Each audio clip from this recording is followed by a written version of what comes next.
What is up, guys? Today we have something insane planned for the channel. John couldn't wait any longer. We're going full Fox Racing shocks with external resis, Camberg upper control arms, some skids, and we're doing it all in one day. Oh yeah, and I forgot to mention the Toyo Open Country 33-inch tires and KMC wheels. These things are meaty compared to the stock boys. Last time we put these blocks in, this time we're doing it proper. Let's get it. All right, and last time we also put these Eibach 1-inch blocks in the back, and as you can see, these shocks have seen better days. Then we're going to do the U-bolt flip thing, right?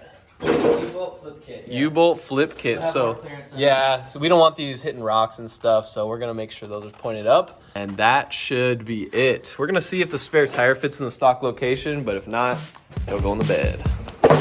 All right, we're starting by removing the shock. So you gotta get something on this flat piece on the top in order to get that top nut off.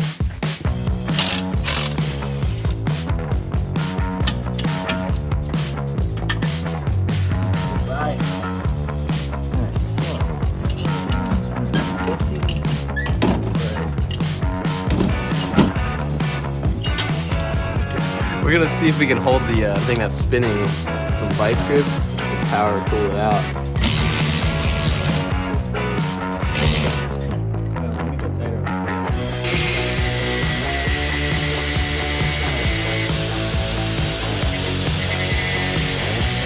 So what you saw there is us trying to flat spot both sides of the shock shaft, because this thing strips really easy, and we're not able to get the bolt off without just spinning the whole shaft. So we're gonna flat spot this a little better, and then we're gonna get that top nut off.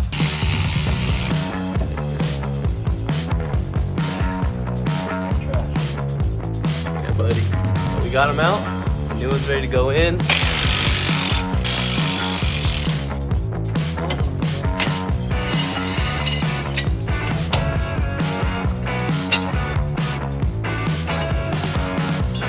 That.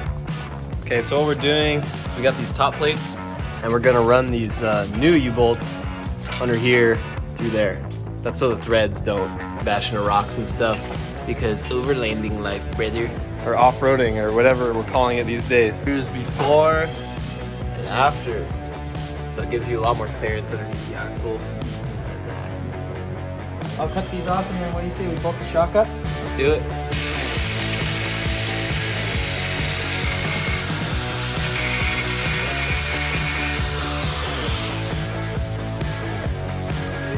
All right, boys, so we got the Fox rear shock in temporarily, kind of.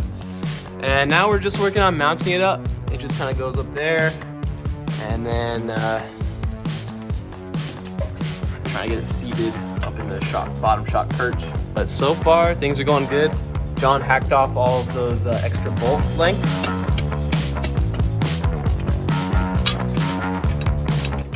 If you're trying to do this, make sure you put the shock side bolt on there first, because if you do this one first, it'll squeeze the steel and make it impossible to seat the bottom of the shock. So we struggled with that. We're gonna be honest here. You figure this stuff out on the fly.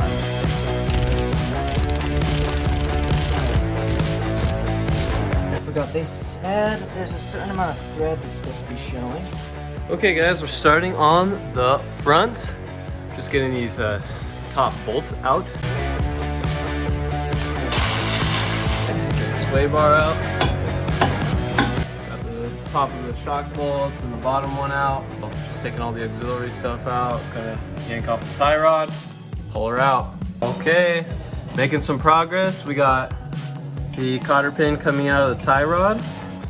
Okay, and now that is off. I believe this one, 19 millimeter.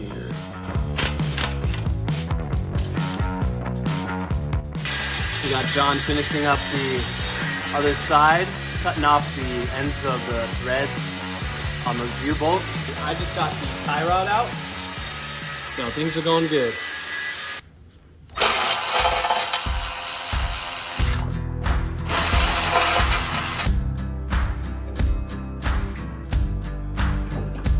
Guys, as always, when you're working on this stuff, make sure that you protect these ABS wires, because the most common thing is people install their lift and say, oh, I wonder why all my ABS and traction control lights are on. Well, it's obvious to me that they overstretched this wire here. So just really pay attention to it and keep it in a good spot, keep it supported and everything like that.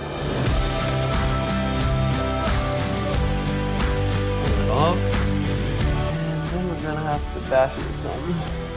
All right, boys, and that shock is out. So we got everything zip tied up here nice and tight and independent of the UCA. So now we're gonna set about getting the new shock on.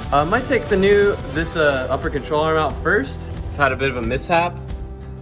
There's a bolt that is totally stripped, but it's just the one that mounts the reservoir. So yeah, it just broke off. John went a little too hog wild with the impact. So definitely be careful of this stuff, but we'll be all right with it. No worries.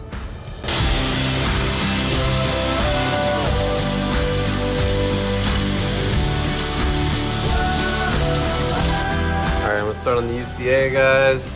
2 3/4 wrenches or 19mm wrenches on either side. Tacoma guys are so lucky. Us GX guys have to actually take the battery and battery tray out to do this job. This one should be able to do it from right here. All right, guys, this is one of my favorite wrenching tips. If you're having trouble getting a bolt off because it's too tight and you only have so long a wrench, you can actually kind of daisy chain your wrenches together and get more torque by doing this. Makes it much easier on yourself. Yeah, just jiggle it back and forth. It's almost out, bro. Yep, keep going. Look at that big guy. Dude, I'm just gonna leave it here until we put the new one in. All right, now these Johnnies are going in. Just shove it in, dude. Yep, keep it going. Well, that was a pain. We ended up greasing the heck out of this thing just to get it out and in, and we forgot to put the inner washers in because we misread the diagram. So yeah, we had to take it out a few times. There's a part on the body where the bolt will just catch every time, so I ended up bending it in from the other side, and it started going in easier after the third attempt.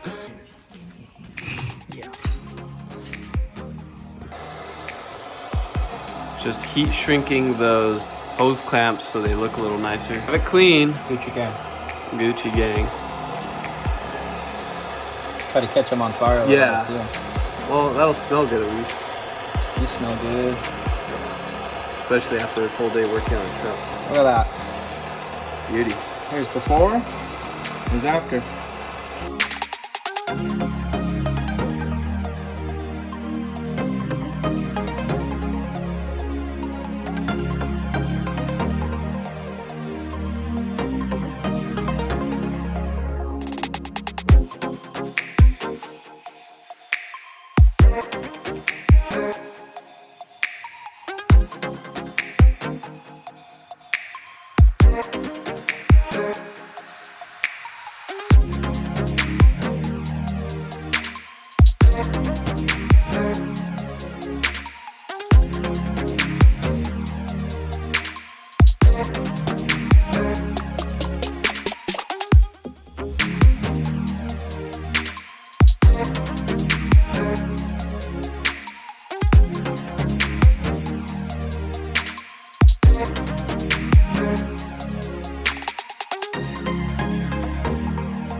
Alright guys, it's like 11 p.m. and it's all done. We're putting the tire on. Long day. Man. Alright guys, check it out.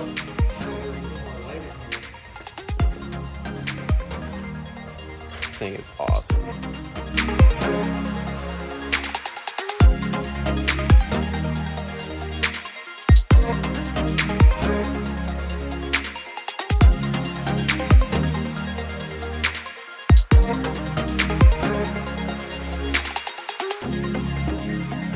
All right, as you saw, guys, that was a crazy day of wrenching all the way till midnight. To me, those are the best times when you're hanging out with your friends and you can just get a project like that done and improve a truck that's already amazing from the factory even more with high quality parts. The blocks were fun, but I think it's gonna give Jon a new level of off-road capability. Next video, we're gonna be taking this rig back up to Lytle Creek and see how it performs above and beyond just the 1-inch spacer blocks. So stay tuned for that, and we'll see you next video.